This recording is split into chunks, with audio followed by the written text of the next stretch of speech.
Perjuangan melawan sebuah sistem yang betul-betul menindas harkat dan martabat jati diri dari bangsa kita, bangsa Papua. Saudara-saudara sekalian,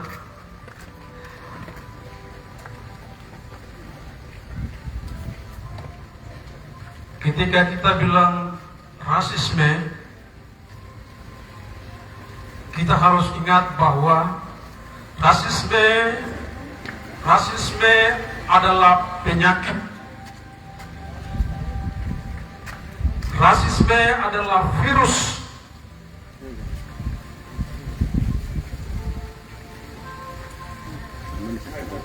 Rasisme pertama kali ditularkan oleh orang-orang yang merasa diri superior, merasa bahwa ras lain lebih rendah daripada rasnya, merasa bahwa ras yang lain lebih primitif, terbelakang dari yang lainnya.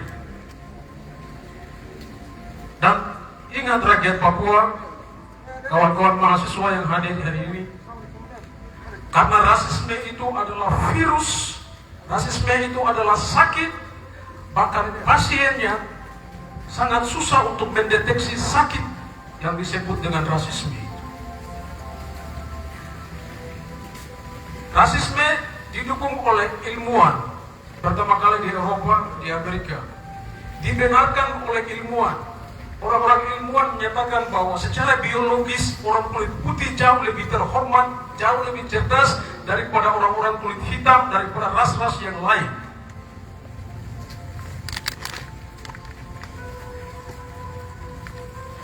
Penelitian ilmiah itulah yang menjadi pembenaran bagi kolonialisme, menjadi pembenaran bagi imperialisme untuk menguasai benua Afrika, untuk menguasai Asia, untuk menguasai Pasifik. Karena secara genealogi, secara biologi, mereka merasa bahwa mereka adalah orang-orang yang lebih cerdas daripada ras yang lain.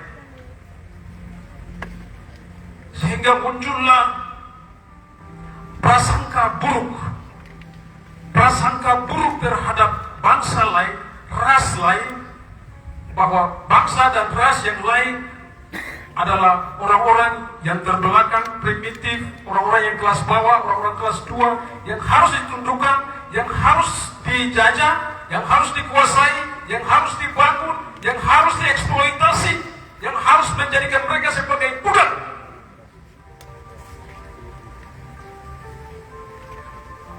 Kembali lagi, karena rasisme itu adalah sebuah virus, dia penyakit. Kolonialisme membawa rasisme itu sampai pada wilayah Pasifik, Asia dan Pasifik, masuk di dalam budaya cara berpikir orang-orang Asia, orang-orang Indonesia, orang-orang Nusantara. Anda bayangkan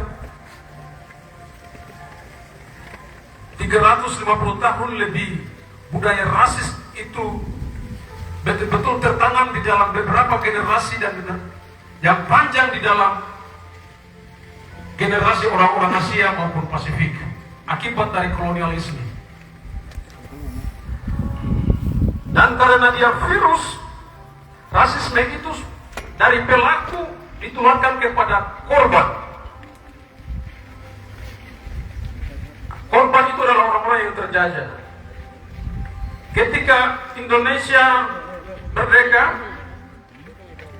Indonesia berhasil mengusir kolonialisme keluar, tetapi dia tidak berhasil mengeluarkan rasisme yang ditanamkan oleh budaya Eropa terhadap orang-orang Nusantara. Karena dia virus tadi. Karena dia virus, dia menjadi budaya orang-orang Indonesia. Menjadi inlander, orang-orang yang terjajah merasa bahwa mereka adalah orang-orang yang rendah harkat dan martabatnya.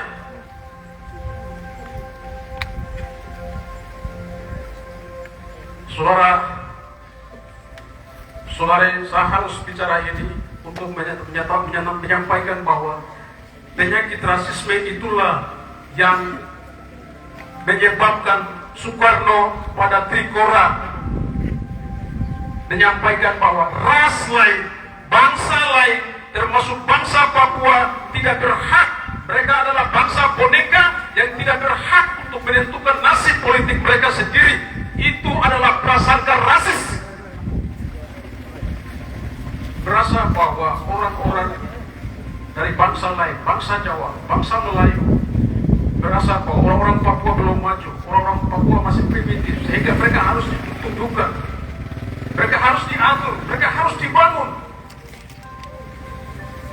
Nah, apa yang mereka buat?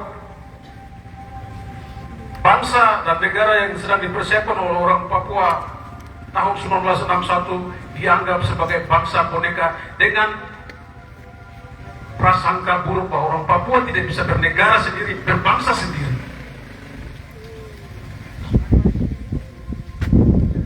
Kawan-kawan mahasiswa harus belajar ini. Rakyat Papua, kita harus belajar bahwa pencaplokan wilayah ini, aneksasi wilayah ini didasari dengan prasangka rasis. 1962 New York Agreement, 1967 kesepakatan antara Indonesia dan Amerika Serikat dalam kontrak karya Freeport. PPRA 69 tidak melibatkan satupun orang Papua karena dianggap bahwa orang Papua adalah orang yang primitif, orang Papua tidak berhak untuk menentukan nasib politiknya sendiri, orang Papua perlu diatur, sehingga semua perjanjian diatur berdasarkan kesepakatan sepihak antara orang-orang yang merasa diri superior, antara Amerika Serikat, Belanda dan Indonesia, tanpa memperhitungkan rakyat Papua sebagai selaku pemilik sah bangsa dan tanah air ini untuk menentukan nasib politiknya sendiri. Itu adalah rasis.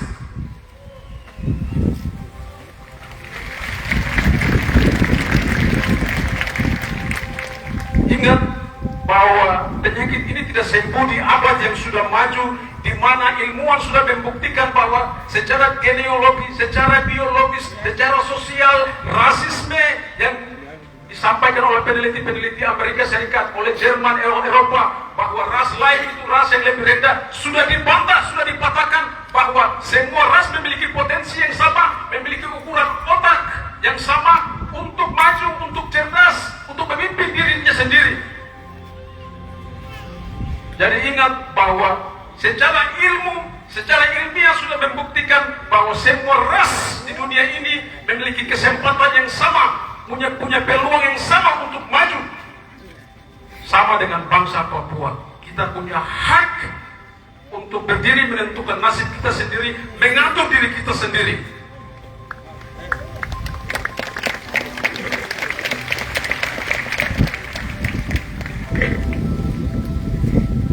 Karena rasisme tadi itu adalah penyakit, kolonialisme Indonesia menginjakan tanah ini, karena tadi adalah virus yang menyebar, dia juga meninggalkan virus itu terhadap orang Papua. Jadi dari Eropa tiba di Jawa, dari Jawa tiba ke Papua. Apa dalam bentuk Papua? Hari ini, kalau Anda masih merasa bahwa Anda tidak mampu, tanyakan pada pikiran Anda, otak Anda, apakah di dalam otak Anda, otak saya, ada kesadaran palsu? Kesadaran palsu yang mengatakan bahwa kami bangsa yang inlander, kami bangsa yang rendah, kami bangsa yang tidak mampu, kami harus diatur oleh orang lain. Berarti Anda sedang mengidap penyakit yang namanya rasis.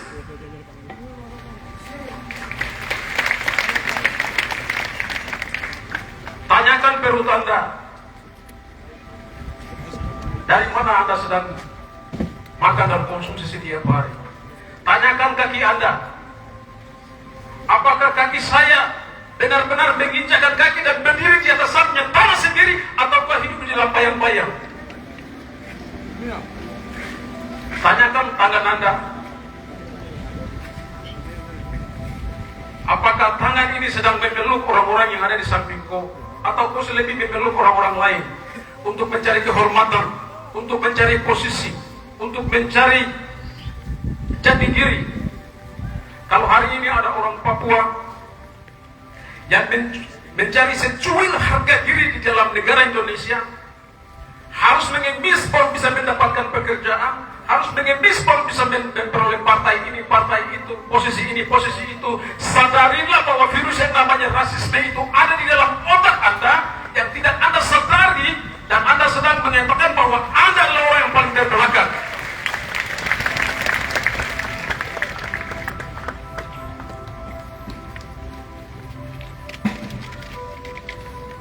Jadi kalau kita mau bilang rasisme, rasisme itu bukan soal warna kulit. Orang lain menjajah kita lalu bilang bahwa kita monyet. Ya memang monyet kita jadikan sebagai simbol perlawanan. Monyet itu bentuk ejekan terhadap orang lain yang menyatakan bahwa martabat kemanusiaan dia sama dengan binatang yang disebut monyet. Ya kalau orang bilang domba, ya ini Bapak Pendeta orang ada. Jadi orang bilang domba itu bagus. Apa itu? Binatang yang bagus, binatang yang mantap. Kalau tikus kita bilang koruptor, binatang apalagi merpati itu kita bilang roh kudus. Jadi memang binatang sama-sama dengan monyet. Tetapi ketika mereka sampaikan bahwa monyet itu mereka sedang menaruh martabat kemanusiaan Anda lebih dekat dengan yang binatang yang namanya monyet. Karena simpati dengan manusia hanya memiliki 2% DNA. Darwinisme menyatakan bahwa manusia berasal dari monyet. Tapi orang-orang ilmuwan ini lah menyatakan bahwa orang-orang dengan ras yang lain lebih cerdas daripada yang ras yang lain. Jadi ya yang saya mau bilang tuh, rasisme yang tahun 2019 yang kita lawan itu adalah luka sakit yang memar di luar, yang kita bisa lihat di luar. Luka yang kita bisa lihat di luar. Karena orang bilang monyet, jadi kita lawan. Tapi yang paling sulit adalah sakit yang terinfeksi di dalam dan susah dideteksi oleh pasien yang namanya orang-orang yang menganggap bahwa mereka superior. Mereka sulit mendeteksi diri. Yang sulit dideteksi adalah hukum dan kebijakan dan struktur yang betul-betul rasis yang menindas kita. Bahkan korban pun tidak akan menyadari bahwa dia sedang mengalami penindasan yang disebut rasisme.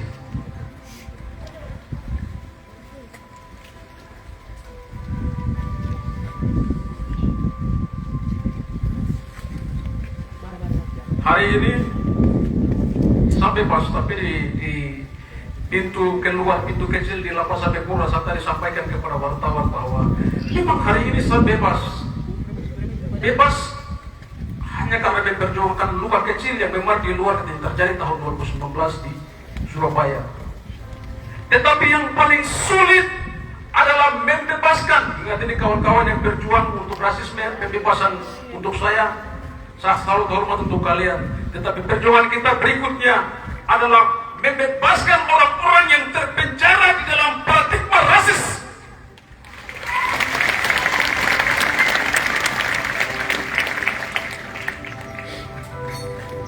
Orang-orang yang masih terkurung di dalam pemikiran rasis. Itu adalah penyakit. Mereka masih terkurung di dalam penjara itu. Tugas perjuangan kita hari ini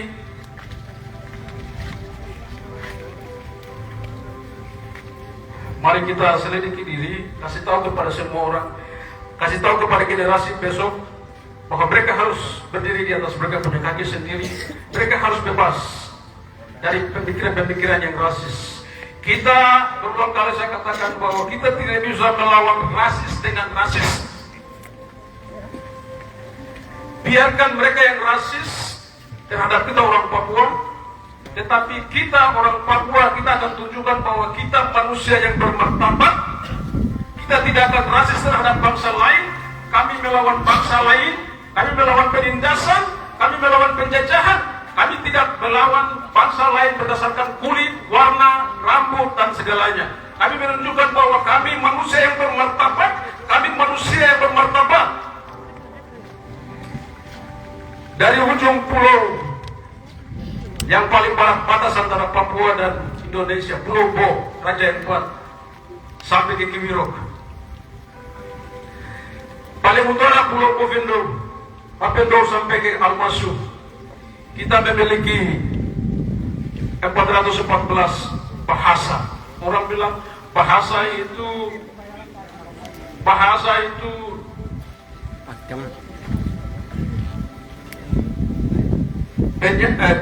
adalah jembatan antara masa lalu, masa kini, dan masa depan. Jembatan antara masa lalu, masa kini, dan masa depan. Orang bilang bahasa adalah awal mula peradaban. Kita tanya di Nusantara ini, 60% bahasa terbanyak itu ada di pulau ini. Lantas ketika mereka bicara tentang peradaban, mereka bilang bahwa kami monyet, kami dulu yang mengenal bahasa, kami punya kekayaan bahasa 414. Kalian yang lain, pulau yang lain hanya memiliki 15. Pulau Jawa hanya berapa, Pulau Kalimantan hanya berapa, pulau yang lain hanya berapa. Tapi kami, sejak nenek moyang kami, sejak leluhur kami mengenal bahasa kami mengenal budaya kami sudah beradab menjadi manusia di atas negeri.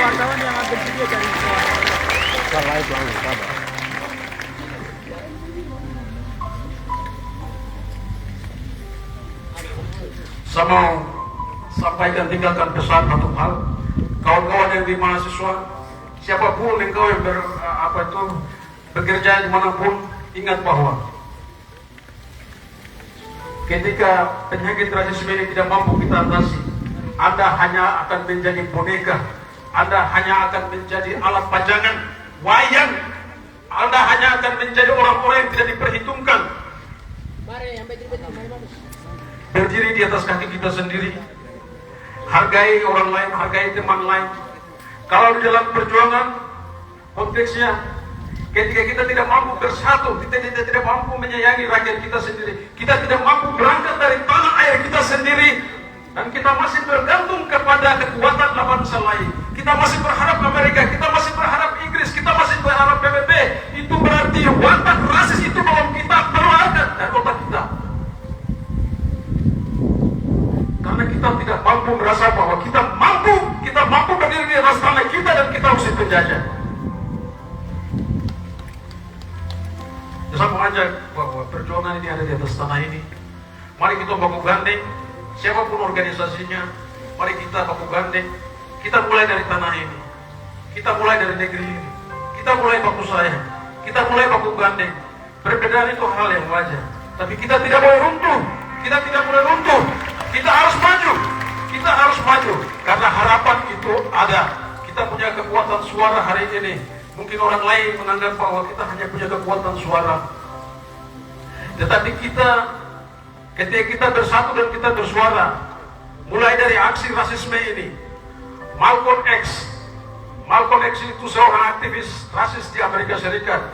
Favoritnya saudara Eman Gubai ini, dia bilang begini, bila engkau tidak bisa berdiri untuk sesuatu, maka engkau akan jatuh di dalam segala sesuatu. Saya ulang, bila engkau tidak bisa berdiri untuk sesuatu, maka engkau akan selalu jatuh di dalam segala sesuatu. Karena itu saya salut bahwa rasisme hari ini, isu rasisme kita mampu meyakinkan kepada Indonesia, kepada dunia, bahwa orang Papua terus berjuang, bahwa orang Papua terus menyatakan bahwa anti rasisme itu adalah musuh kita bersama-sama.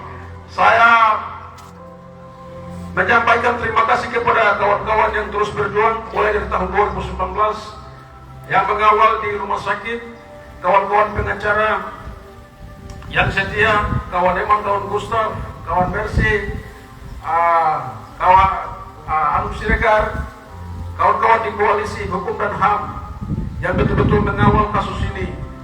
Kita berhasil menyatakan kepada orang-orang Indonesia bahwa penyakit ini harus kita lawan dan harus kita sembuhkan. Saya salut dan saya hormat untuk kawan-kawan yang tahan panas, tahan dingin tahan debu di depan pengadilan. Kalian orang-orang hebat, kalian orang-orang luar biasa. Kalian tidak berjuang untuk saya. Kalian sedang berjuang untuk kemanusiaan yang lebih besar daripada seorang Victor Yemo. Saya salut buat dewan gereja selama di rumah sakit yang terus bersama-sama dengan saya. Saya salut untuk Dok 2 mulai dari direktur sampai di Matri Suster yang betul-betul bersatu dan komitmen menyatakan bahwa dia harus sembuh dan keluar. Kesempatan yang saya juga salut untuk orang-orang yang berhasil, yang kemarin kita melihat mereka sebagai musuh, tetapi kita berhasil meyakinkan kepada mereka bahwa rasisme itu adalah perjuangan bersama. Apa yang kita perjuangkan adalah hal yang benar, sehingga mereka berbalik menolong kami. Hakim yang sebelumnya tidak bisa, hakim mengizinkan saya untuk bisa berobat,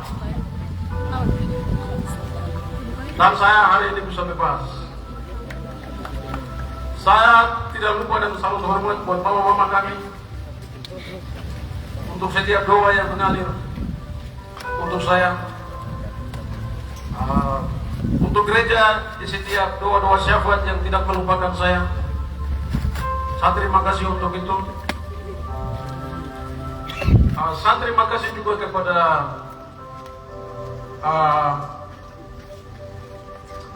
yang kemarin kita bilang lawan, tapi orang-orang polisi, orang-orang di LPAB Pura, pada akhirnya kampanye kita melawan rasisme mampu membuat mereka sadar bahwa apa yang kita perjuangkan itu adalah hal yang benar.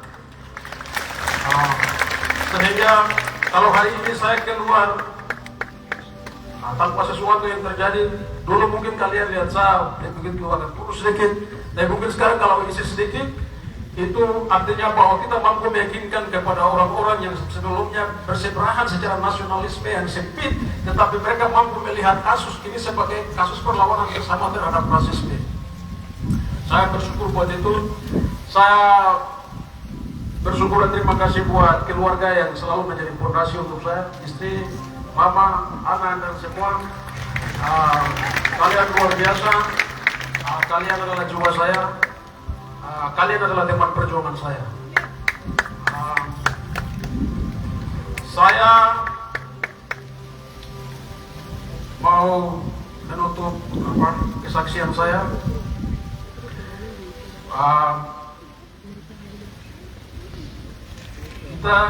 Saya secara pribadi, saya betul dengan kawan-kawan yang banyak di sini belajar tentang banyak teori, bahkan sampai kita menyatakan bahwa tidak ada sebuah energi kekal, tidak ada sebuah energi kekal di dalam dunia ini di mana segala sesuatu dikontrol oleh materi melalui hukum-hukum alam, di mana eksistensi tentang Tuhan itu sangat kita tidak tempatkan pada posisi yang depan. Tetapi dari setiap pengalaman, saya mau pesan kepada kawan-kawan bahwa pengalaman akan membuat Anda bertemu dengan yang namanya Tuhan.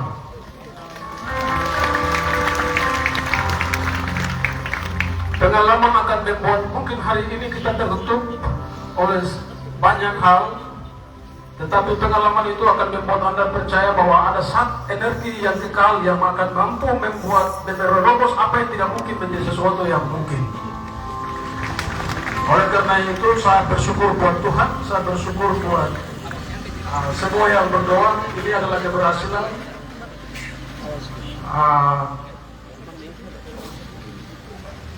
Saya pikir itu yang bisa saya sampaikan untuk hari ini. Perjuangan Papua tetap akan jalan.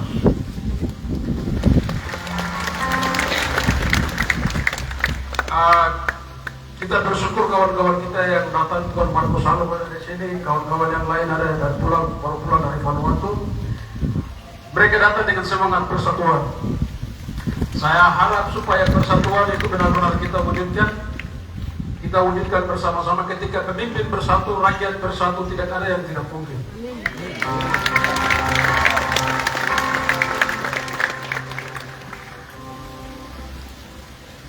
Wajan be, Jepun, Dorbomo, Foi, Kinauru, Amanoi, Koha, Koya, Wa.